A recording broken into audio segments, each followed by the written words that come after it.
Ok, hermanos, Dios los bendiga, muy buenas noches. El día de hoy vamos a estudiar algo que creo que todos ya estábamos esperando. No solamente la predicación, sino el tema de esta tarde. Ya saben qué es lo que vamos a estar viendo. Tenemos ya meses estudiando el libro de Apocalipsis y ni siquiera hemos terminado el capítulo 3. El día de hoy vamos a ver una sección muy importante del capítulo 3. Esta es el mensaje o la carta a la iglesia de Filadelfia. La razón de la importancia de esto para nosotros es porque la iglesia de Filadelfia es la carta que le pertenece a la iglesia actual. Si ustedes recuerdan, cada iglesia de las 7 representa una era específica en la historia de la iglesia de Cristo. El día de hoy, la semana pasada, nosotros vimos el mensaje a la iglesia de Sardis. Sardis, la iglesia local de esa ciudad, representa la parte de la historia de la iglesia que era muy importante. Era conocida como la etapa de la Reforma. Esto es de los años 1450 aproximadamente hasta el año o mediados del siglo XVIII, es decir, 1750 o por ahí, más o menos. 1750. Filadelfia representa la iglesia actual, es decir, la iglesia aproximadamente del año 1750 de nuestra era hasta el arrebatamiento, que aún no ha sucedido. Por lo tanto, esta carta no fue tan solo escrita específicamente a la iglesia local de Filadelfia, sino a nuestra etapa en la cual estamos. Es a nosotros esta carta, por lo tanto, muy especial para nosotros, a la iglesia local de Sardis y a la iglesia universal en nuestra era. Recuerden, todo lo que hemos estado viendo en cuestión a las iglesias, hermenéuticamente tiene que ver con lo que es conocido como el principio de la doble mención. Es decir, la primera mención era para algo local en esa era y la segunda mención es para algo futuro. En este caso, la primera mención era para la iglesia local de Filadelfia y la segunda mención de esta sección es a la iglesia universal de nuestra era, de 1750 hasta el arrebatamiento que aún está por venir. Muy importante todo eso para nosotros. Ahora vamos a dar más o menos un entendimiento pequeño de la ciudad de Filadelfia. Filadelfia fue una ciudad que fue fundada aproximadamente unos 200 años antes de nuestro Señor Jesucristo. Entonces, en el año 200 antes de Cristo. Esta se encontraba aproximadamente a unos 70 kilómetros al sureste de la iglesia de Sardis, que es la que vimos la semana pasada. Nuevamente a 70 kilómetros al sureste de la ciudad de Sardis. La palabra Filadelfia en sí es muy interesante. La palabra Filadelfia significa literalmente la ciudad del amor fraternal. La ciudad del amor fraternal. Si ustedes recuerdan, en la Biblia se mencionan varios tipos de amor. Uno de ellos es el amor fileo, que literalmente es el amor entre hermanos. Por eso, Filadelfia de fileo. Otro, claro, sabemos que es el amor agape. Y otro es el amor eros, que ese realmente es el amor que está fuera de la persona de nuestro Señor Jesucristo, que es el amor erótico. Pero bueno, este es el amor fileo, el amor entre hermanos. La razón por la cual se llama así es porque el fundador de esta ciudad se llamaba el rey Átalo II. Y Átalo, o Attalus, como le quieran decir, fue el rey de la ciudad de Pérgamo. Ya vimos acerca de la ciudad de Pérgamo, fue la tercera iglesia que vimos, la iglesia de Pérgamo. Pero Pérgamo tenía un rey, Átalo II, y Átalo II fue el fundador de esta ciudad, Filadelfia. Lo nombró así porque Átalo II, el rey de Pérgamo, tenía un hermano carnal al cual él amaba mucho. Entonces, en honor al amor que él tenía para con su hermano carnal, le puso a ese poblado nuevo que él fundó, Filadelfia, la ciudad del amor entre hermanos. La iglesia de Filadelfia realmente no se menciona en ninguna otra parte de la Biblia fuera de esta porción. Nada más en esta sección de la palabra podemos encontrar la mención de esta iglesia. Pero esta sección, todo lo que hemos visto, estas 7 iglesias son iglesias que se encuentran en Asia, en lo que hoy es el país de Turquía. Y estas iglesias en Asia, nosotros sabemos que fueron fundadas gracias al ministerio que Dios le dio al apóstol Pablo. Entonces, aunque no se menciona en ninguna otra parte de las Escrituras, pero sabemos que fue Pablo quien empezó las iglesias y la obra ministerial de nuestro Señor Jesucristo en toda la área de Asia. Y esto lo podemos ver rápidamente si gustan ir conmigo a Hechos, en Hechos capítulo 19.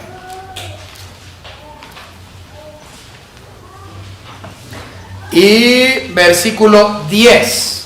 En el 19:10 nosotros leemos lo siguiente: así continuó por espacio de 2 años, de manera que todos los que habitaban en Asia, judíos y griegos, oyeron la palabra del Señor Jesús. Entonces todos los que habitaban en Asia, es decir, que los que habitaban en Filadelfia también tuvieron que haber oído por medio de la predicación de nuestro Señor Jesucristo por boca del apóstol Pablo. Entonces, nuevamente, aunque no se menciona a una iglesia de Filadelfia fuera de esta carta en el capítulo 3 de Apocalipsis, asumimos y creemos que fue por medio de extensión ministerial de Pablo.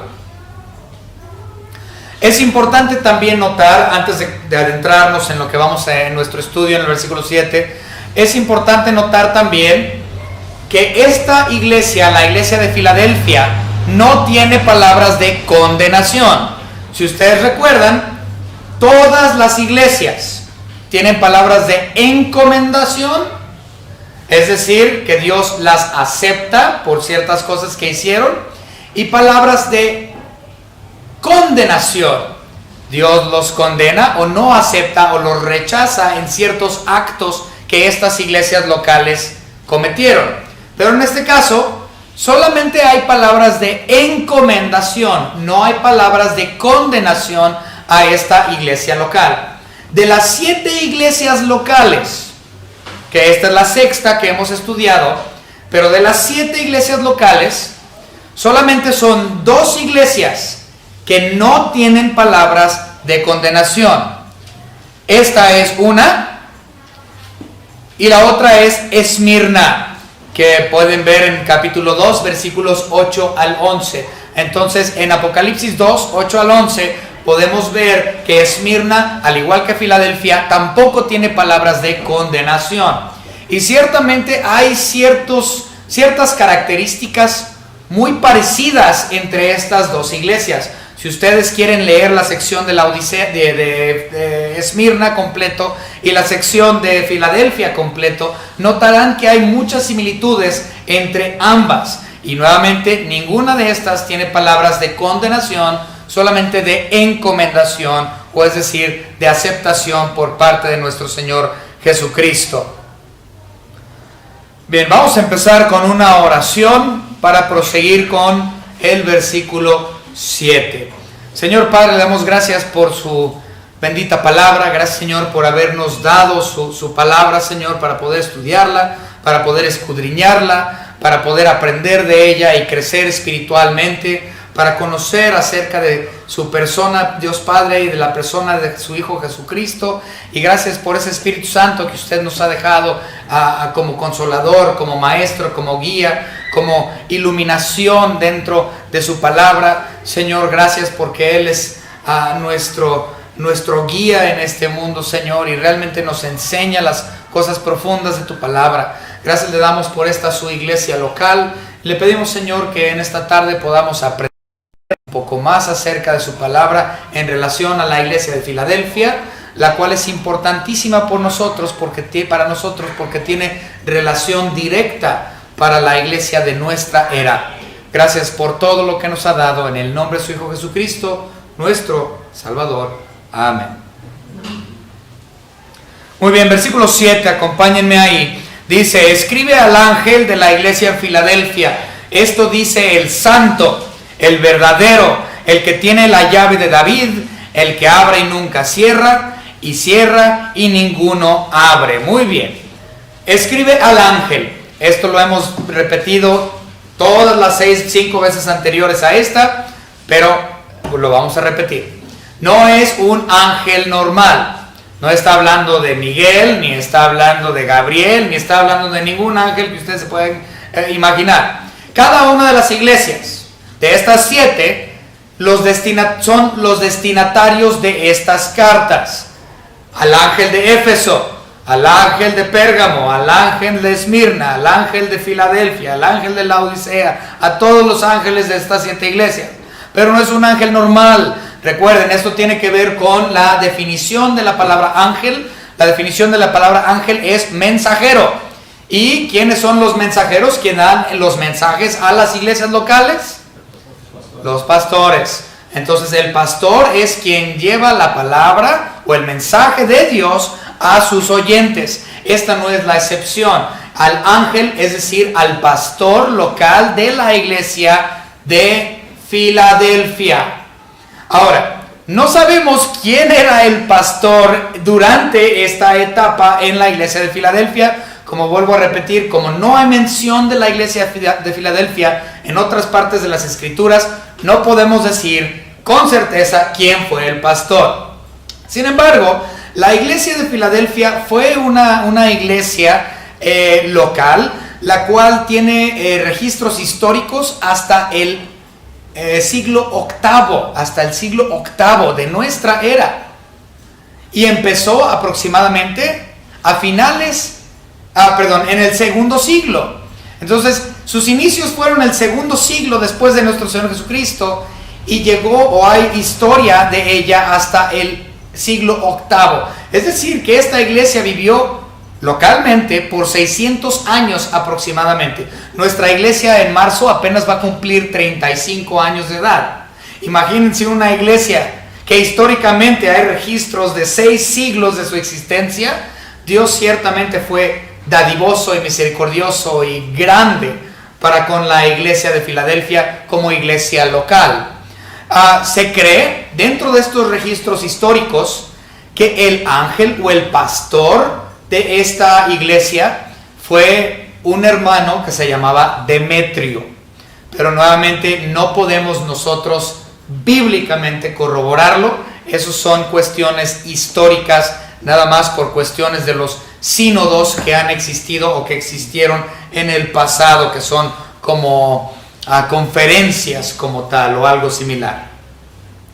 Bien, continuamos. Bueno, si quieren ver las menciones de los ángeles, a los cuales son los receptores de estas cartas, sería capítulo 2, versículo 1, capítulo 2, versículo 8, capítulo 2, versículo 12 y 18, 3, 1, 7 y 14. En todas estas, que son las 7 iglesias, hay mención del ángel, el cual es el receptor de estas cartas para poder dárselos a sus iglesias. Muy bien. Aquí en el versículo 7 tenemos una descripción de la persona de nuestro Señor Jesucristo. Esto dice el santo. Ahora, Cristo Jesús es quien está hablando a cada una de estas cartas. Y sabemos que es Cristo Jesús por lo que ya habíamos estudiado en el primer capítulo. Entonces, Cristo Jesús, quien está vestido como sumo sacerdote, Él es quien está hablando. Y Él está hablando de su propia persona. Y Él dice esto acerca de Él. Esto dice el santo, el verdadero. Esto es muy importante, porque esto es un atributo y una característica de nuestro Señor Jesucristo. Pero no nada más una característica y un atributo de Jesucristo, sino como siempre lo hemos mencionado, Cristo Jesús y Dios Padre y Dios Espíritu Santo, Dios Hijo, Dios Padre, Dios Espíritu Santo, comparten los mismos atributos. En este caso, el atributo que se está conociendo es el que Dios Hijo es santo, al igual como Dios Padre es santo y al igual como Dios Espíritu Santo es santo. Nuevamente, esto es algo que ellos comparten, no solamente los atributos naturales, sino los atributos morales también. En este caso es un atributo moral que se está hablando, la santidad de nuestro Señor y Salvador Jesucristo. Vamos a ver algunos versículos, pero vamos a enfocarnos en uno hablando de esto. Esto de que Cristo Jesús Dios es santo y verdadero, son palabras que son muy utilizadas en el libro de Apocalipsis. Una y otra vez, a lo largo de todo el libro de Apocalipsis, se nos dice que Jesucristo es santo y verdadero.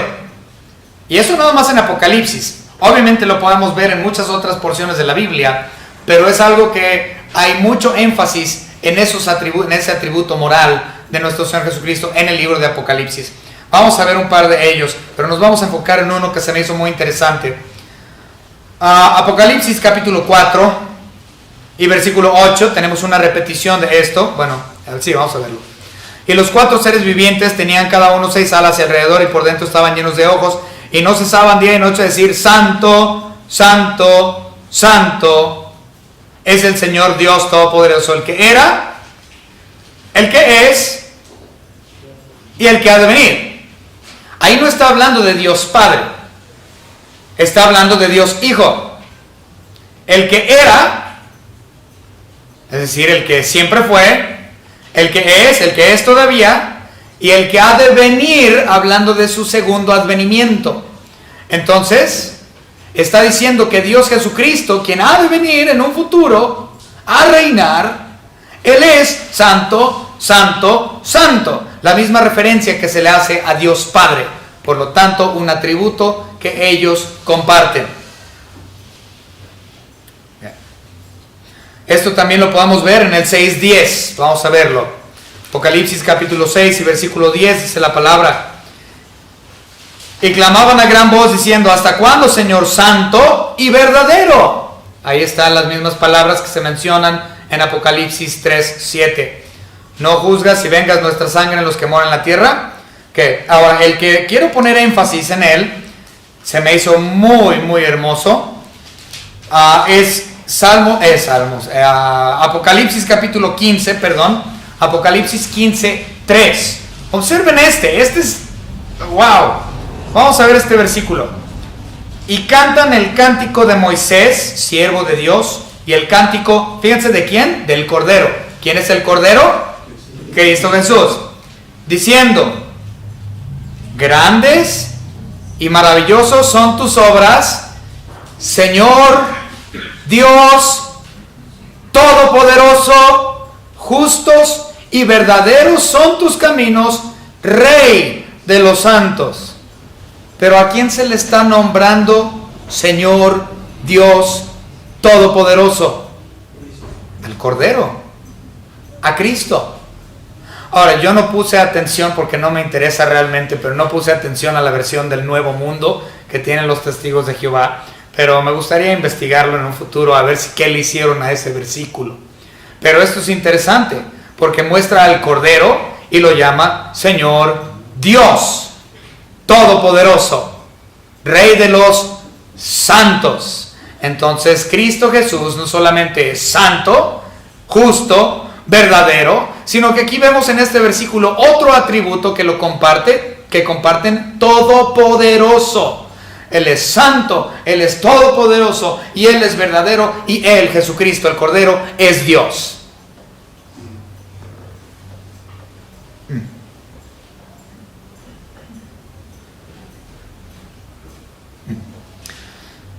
Continuamos. Bueno, y hay otros versículos hablando del tema a lo largo de todo Apocalipsis, pero no los vamos a ver. Bien, vamos a continuar. Las tres personas de la Trinidad comparten estos atributos, todos los atributos, porque los tres son uno y los tres son Dios. No son dioses en pluralidad, son uno. La palabra es Elohim. Continuamos. En el versículo 7 vemos otra cláusula ahí muy interesante.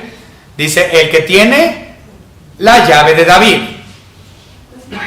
Hablando de David, el rey de los judíos, el padre de Salomón y el ancestro de nuestro Señor Jesucristo, el predecesor de él. Lo que me llama mucho la atención es que no está hablando de una llave literal como nosotros las conocemos,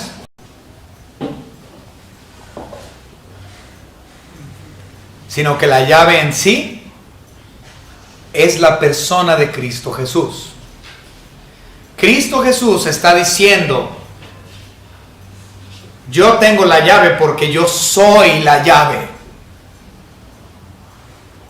Yo soy la llave a la vida eterna. Yo soy la llave a la salvación.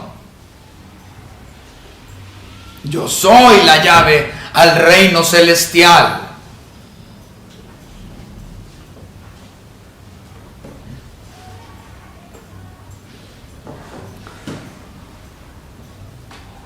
Hay muchos versículos que no podemos ignorar en cuestión a que nuestro Señor Jesucristo es la llave en sí, o la clave a la salvación. Vamos a ver algunos versículos muy conocidos. Vamos rápidamente a Juan.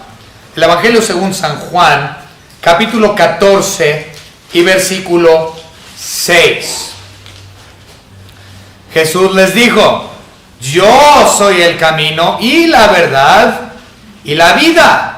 Nadie viene al Padre sino por mí. Él está diciendo, ¿quieres ir al cielo? Por medio de mí y únicamente por medio de mí. Yo soy la llave de la vida eterna, porque yo soy el camino, la verdad y la vida.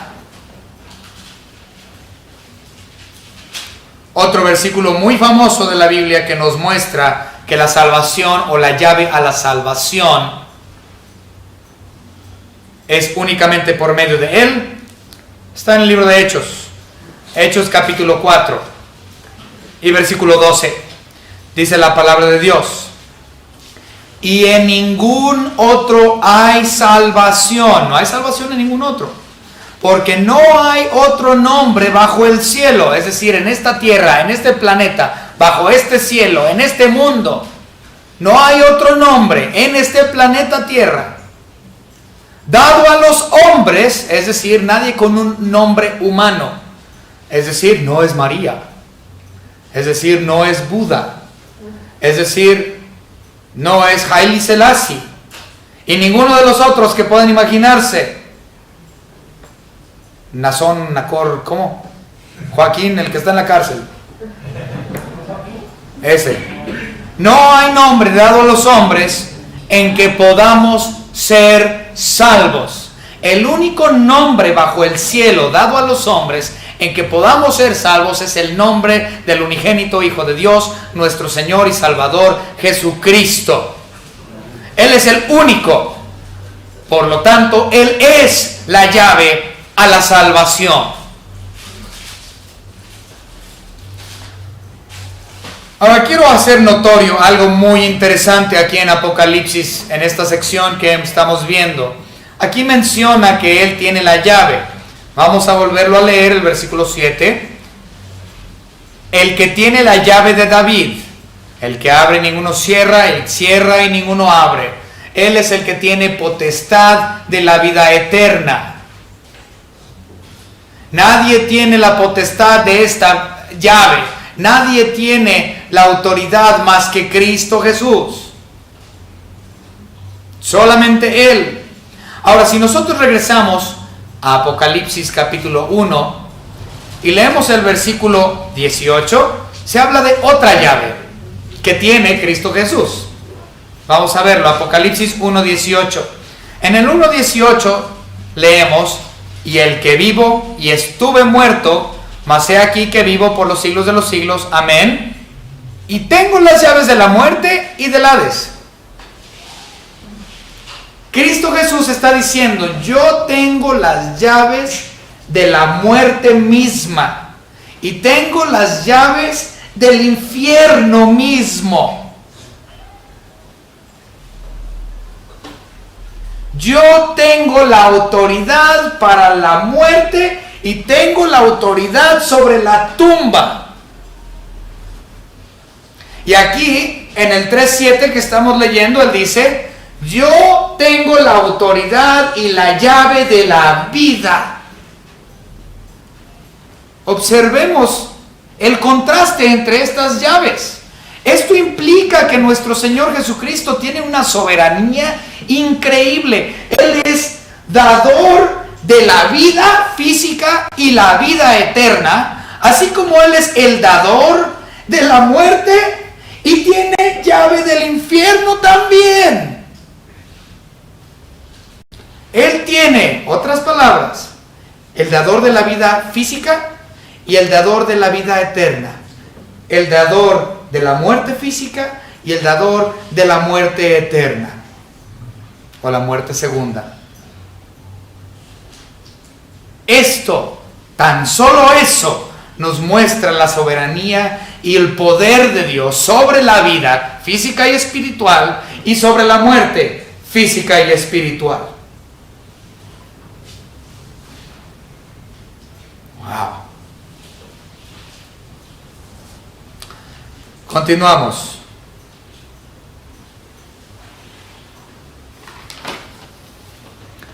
Por fin, ya avanzamos. Vámonos al versículo 8. Yo conozco tus obras, y he aquí he puesto delante de ti una puerta abierta, la cual nadie puede cerrar, porque aunque tienes poca fuerza, has guardado mi palabra, no has negado mi nombre. Ok, puerta abierta. A la iglesia de Filadelfia se le dice que tiene puerta abierta. Tanto localmente, la iglesia local, como en la actualidad de la iglesia universal, en cuestión a la iglesia de Filadelfia, tenemos puerta abierta para servirle a Él, llevando el evangelio de su salvación. Tenemos puerta abierta. Ahora, en otras edades, en otras etapas, en otros gobiernos pasados, y ciertamente depende de cada país, pero era ilegal llevar el plan de salvación. Era ilegal abiertamente hablar de Cristo Jesús. Si tú hablabas de Cristo Jesús, te mataban, te metían a la cárcel, tenías muchos problemas por hablar de la persona de nuestro Señor Jesucristo. Era totalmente ilegal y en contra de las autoridades. Hoy día, en la actualidad, aquí en México, afortunadamente, ya actualmente la gran mayoría de los países tienen libertad de religión. Tenemos libertad para alabar, tenemos libertad también para dar nuestra opinión, la cual no vale, pero la gente así lo considera. Damos lo que es la palabra de Dios. Hablamos de la palabra de Dios abiertamente. Tenemos una puerta abierta para servir y hablar de Cristo Jesús. Legalmente tenemos esa puerta abierta. Ahora, como yo les mencioné, hay una similitud entre la iglesia de Esmirna y la iglesia de Filadelfia. Nosotros tenemos puerta abierta para predicar la palabra.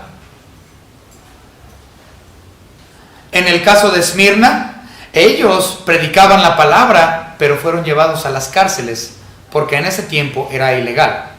Vamos a verlo.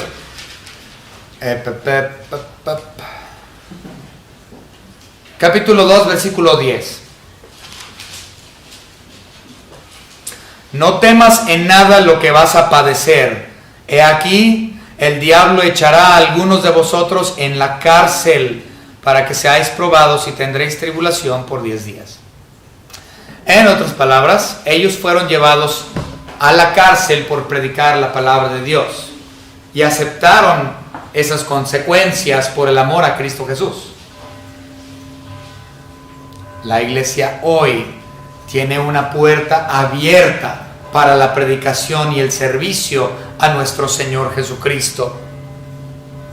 Tanto ha sido así nuestra libertad de predicar en la era de Filadelfia, es decir, de 1750 a la fecha, que la iglesia de Filadelfia es conocida como la iglesia misionera.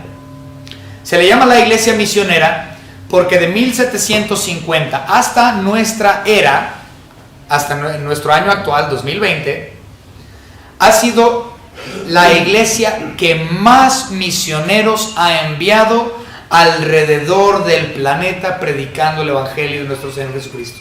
Ninguna otra etapa en la historia de la iglesia ha mandado a tantos misioneros como lo ha hecho la etapa de la iglesia de Filadelfia.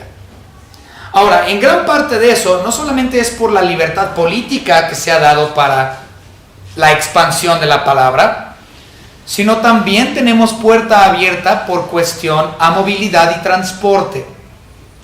Recuerden, si estamos hablando desde la revolución industrial hasta la actualidad, ciertamente ahora tenemos la facilidad de transporte antes por medio de barcos, trenes, aviones, carros.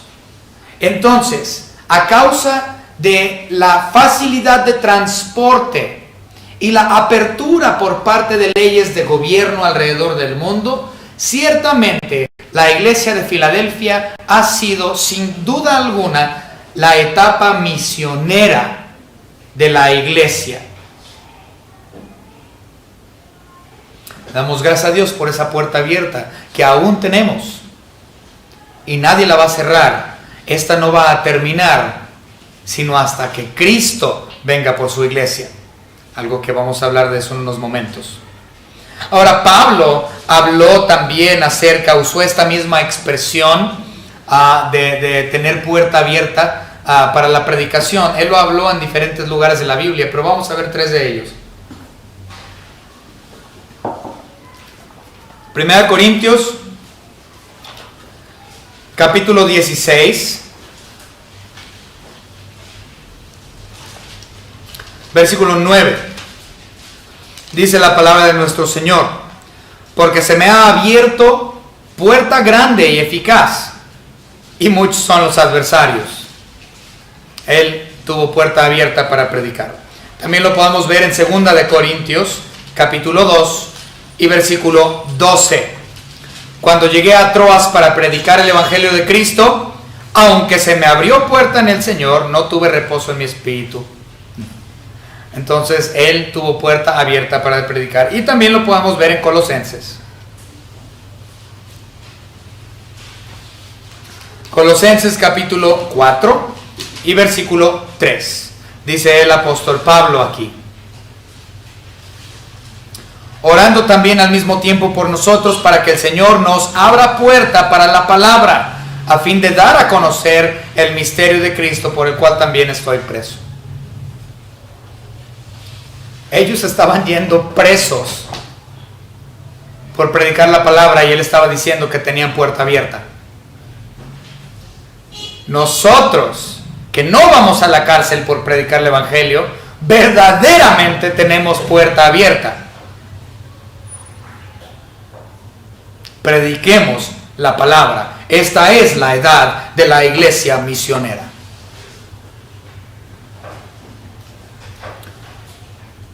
Continuemos. Versículo 9.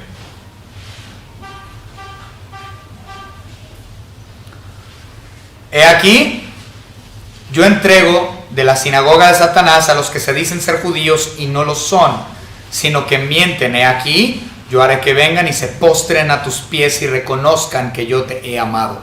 ¡Wow! Otra vez, volvemos a ver una similitud con la iglesia de Esmirna. Leamos capítulo 2 de Apocalipsis y versículo 9. En el 2:9 leemos lo siguiente: yo conozco tus obras y tu tribulación y tu proeza, pero tú eres rico y la blasfemia de los que se dicen ser judíos y no lo son, sino sinagoga de Satanás. ¿Ven la similitud? Hay una similitud muy clara entre lo que aconteció en la iglesia de Esmirna con lo que aconteció en la iglesia de Filadelfia. Ahora, estos que se dicen ser judíos y no lo son, sino sinagoga de Satanás, básicamente lo que está diciendo es un asunto entre ley versus gracia. En la actualidad sigue existiendo un gran número de personas que están judaizando o judaizantes, es decir, que ellos aseguran que la entrada al cielo no es por medio de Cristo Jesús, la llave verdadera, sino que dicen que la entrada al cielo es por medio de buenas obras y portarse bien y guardar los mandamientos, y aseguran que eso es la llave para entrar a la vida eterna. Por lo tanto, ley versus gracia. Nuestro Señor Jesucristo, Él es la llave, y no hay salvación por ninguna otra cosa o persona fuera de la persona de nuestro Señor Jesucristo. Él es la llave a la eternidad. Él es quien da vida física y vida eterna, y no son las obras de la ley.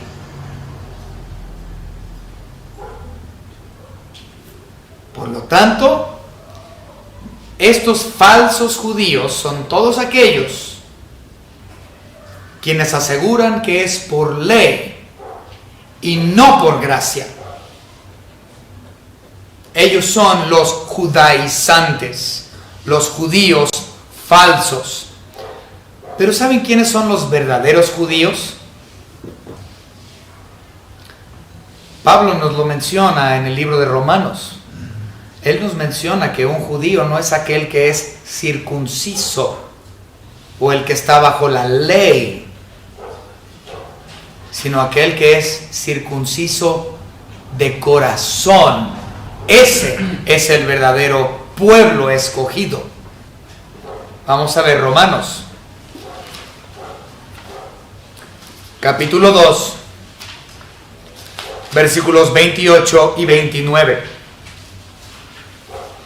Dice la palabra: pues no es judío el que lo es exteriormente, ni es la circuncisión, es decir, lo que es por ley, la que se hace exteriormente en la carne, sino que es judío el que lo es en lo interior, y la circuncisión es la del corazón, en espíritu, no en letra, la alabanza del cual no viene de los hombres, sino de Dios.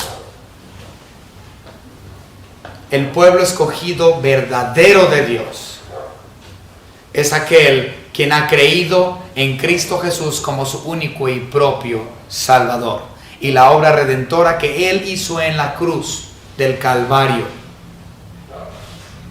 Ese es el verdadero hijo adoptado de Dios.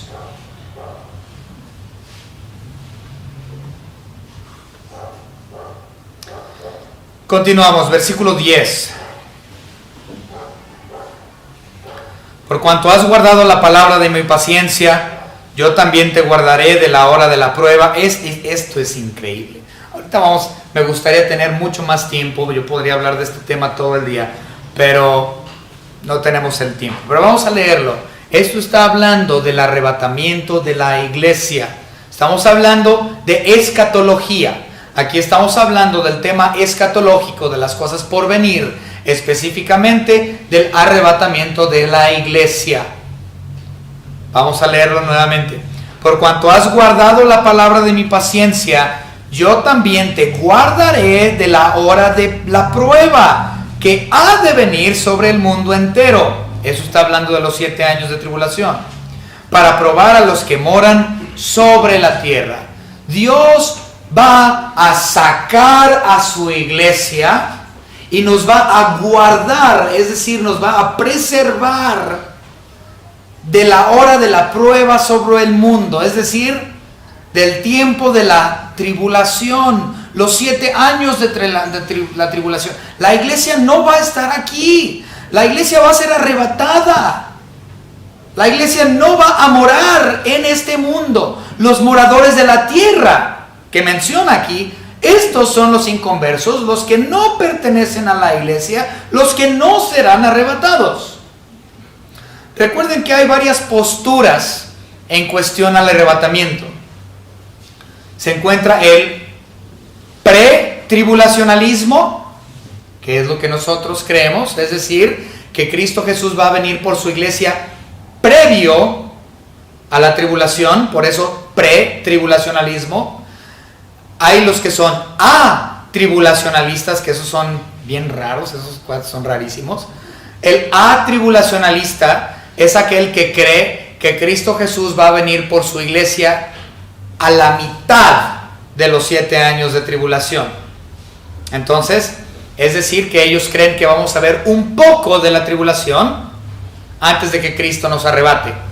Esos son los atribulacionalistas. Entonces, pretribulacionalistas, que somos nosotros, atribulacionalistas, los que son a medias, y tenemos los post-tribulacionalistas.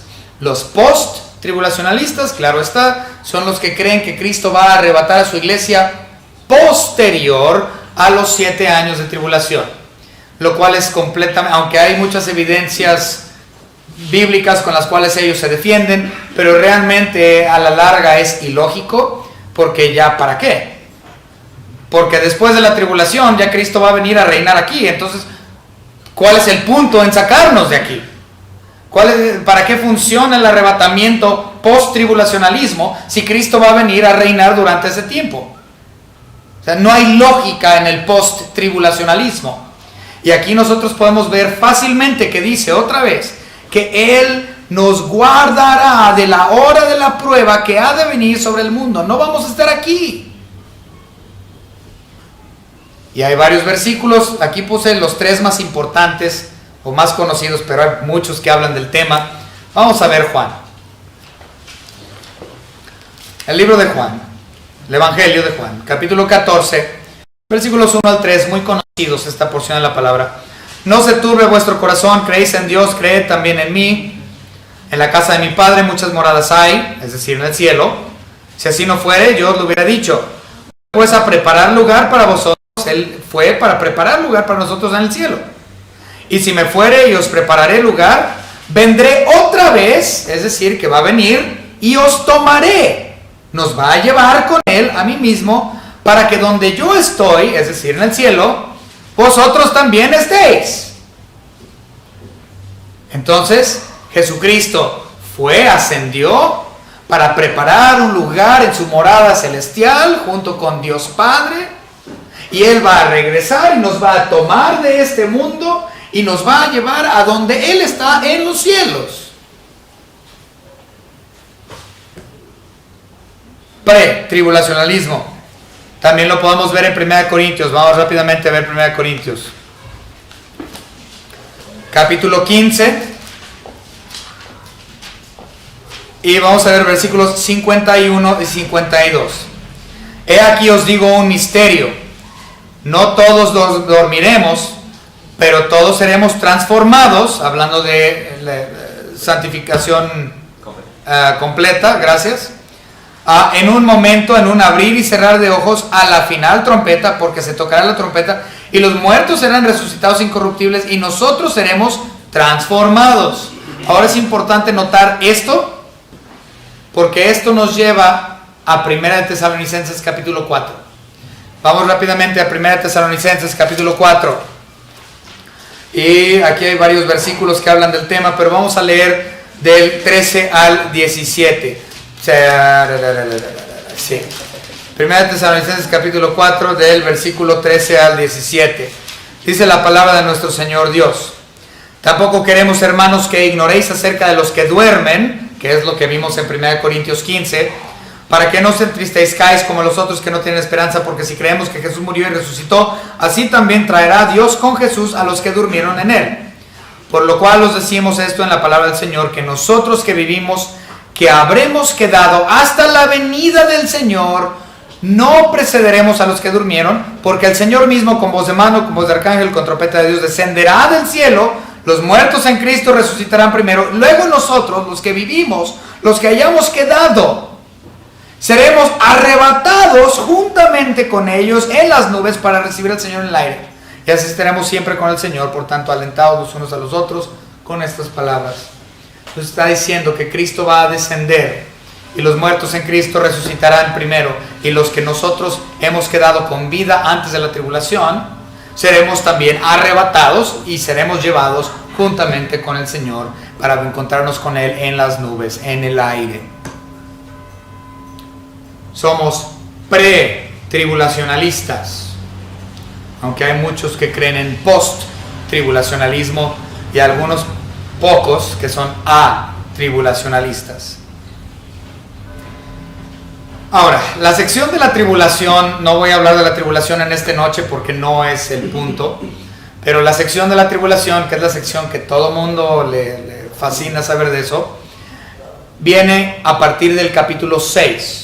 Entonces, del capítulo 6 al capítulo 19 es la sección de los 7 años de tribulación.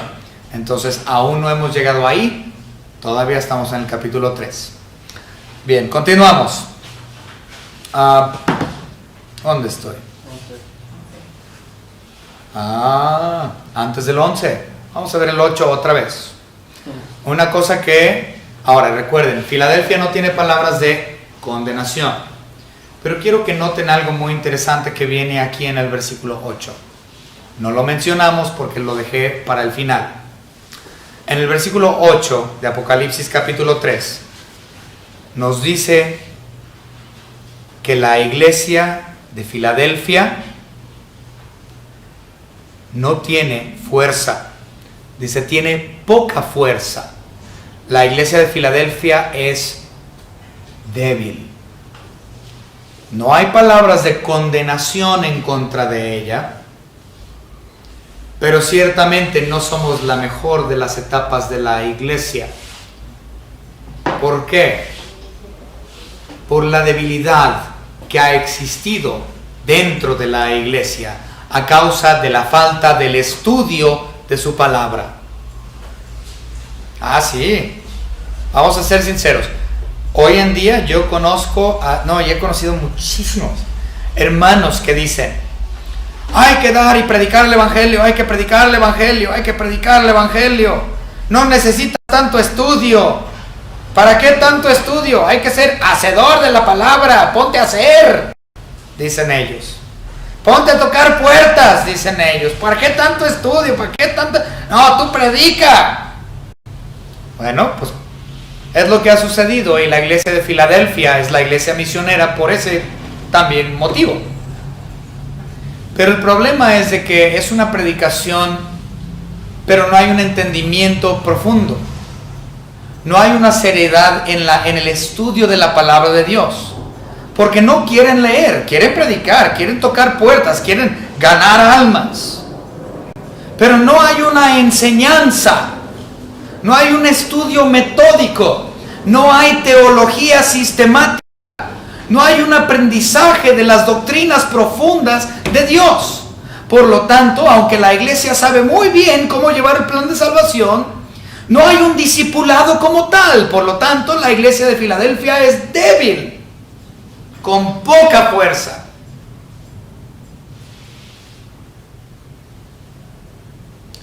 Mucha gente dice, de hecho en el Instituto Bíblico tuvimos un problema con un par de pastores en el pasado, hace algunos años, que me dijeron: no, pastor, usted nomás pura teoría, y pura teoría, y pura teoría, y pura teoría. No, nosotros no estamos de acuerdo con que nomás estén ley. Tienen que ir y tocar puertas y ganar almas, porque tienen que ser hacedores. ¡Acción, pastor! Y yo les dije: bueno, pero ¿qué van a enseñar si no saben la teoría? ¿Qué van a enseñar si no saben el sistema de la Biblia? ¿Qué van a enseñar si no muestran doctrina bíblica? ¿Qué van a enseñar? Pues el plan de salvación. Sí, hermanos, claro. El plan de salvación nos hace conocer a Cristo Jesús y ser salvos por su obra redentora. Pero eso no implica que hay un conocimiento íntimo de la persona de Jesucristo. La intimidad con Cristo Jesús viene por medio de la preparación del estudio de la doctrina, de la teología sistemática que Dios nos ha dejado en su palabra.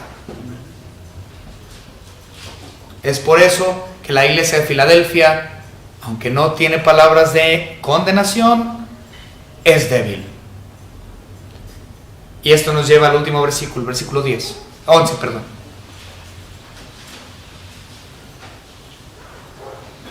He aquí yo vengo pronto, retén lo que tienes.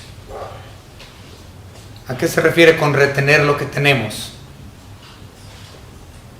A nuestro entendimiento bíblico. Retén la educación bíblica. Retén lo que conoces de la palabra de Dios. No te apartes de la palabra de Dios, reténla. Asegúrate que conozcas la palabra de Dios. No seas una iglesia local débil, para que ninguno tome tu corona.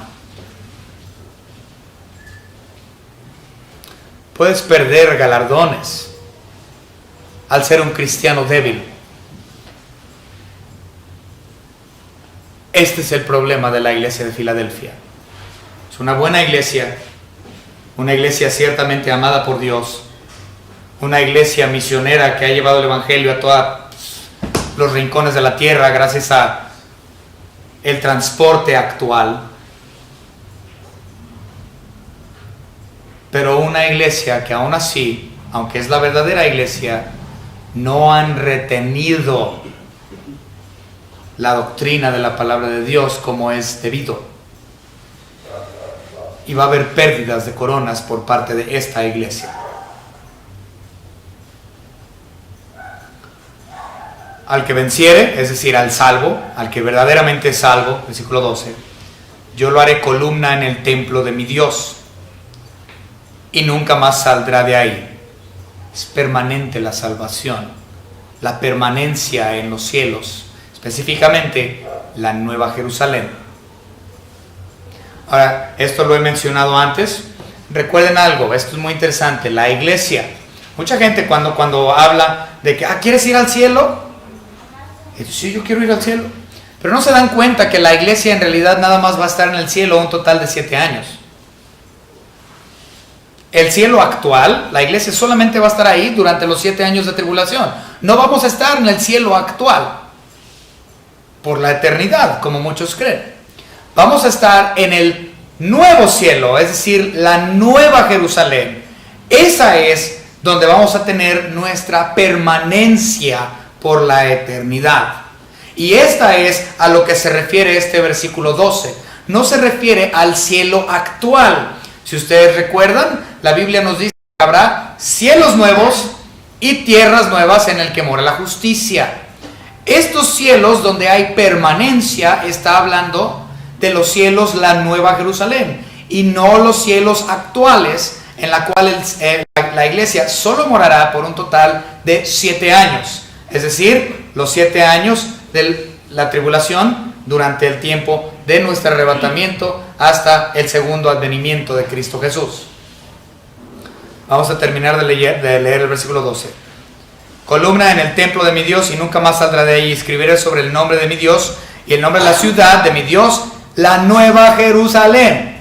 No está hablando del cielo actual en permanencia, sino la nueva Jerusalén, la cual desciende del cielo de mi Dios y mi nombre nuevo. El que tiene que tiene oído, oiga lo que el Espíritu dice a las iglesias. No vamos a hablar en este momento tampoco acerca de la nueva Jerusalén, porque es algo que veremos en gran detalle. Lo vamos a ver con lujo de detalle cuando lleguemos al final del libro de Apocalipsis. Pero sepan que la iglesia de Filadelfia será arrebatada, será guardada de los 7 años de tribulación, porque somos pretribulacionalistas, y tendremos después del milenio una eternidad con Cristo Jesús, con Dios, permanentemente en la nueva Jerusalén. Pero nuevamente, la palabra de advertencia retén lo que tienes. No seas una iglesia con poca fuerza, como lo fue la iglesia local de Filadelfia y como lo ha sido la iglesia universal en los últimos años. Espero que esta iglesia, nuestra iglesia local, no sea una iglesia débil, sino que crezcan cada día más y retengan la doctrina de Cristo Jesús. Vamos a orar. Señor y Padre, gracias le damos por su salvación preciosa. Gracias por esta carta tan hermosa, la cual usted le ha dejado a su iglesia, a la iglesia de Filadelfia localmente y a nuestra iglesia. Gracias, Señor. Le damos porque no hay palabras de condenación para la iglesia de Filadelfia, aunque ciertamente lo merecemos. Señor, por débiles. Ayúdenos, Señor, a ser estudiantes de su palabra y a retener su doctrina. No queremos ser una iglesia débil, de poca fuerza, sino una iglesia que aprovecha estas puertas abiertas que tenemos para llevar tu evangelio y que lo llevemos hasta lo último de la tierra. En el nombre de su Hijo Jesucristo, nuestro único y propio Salvador. Amén.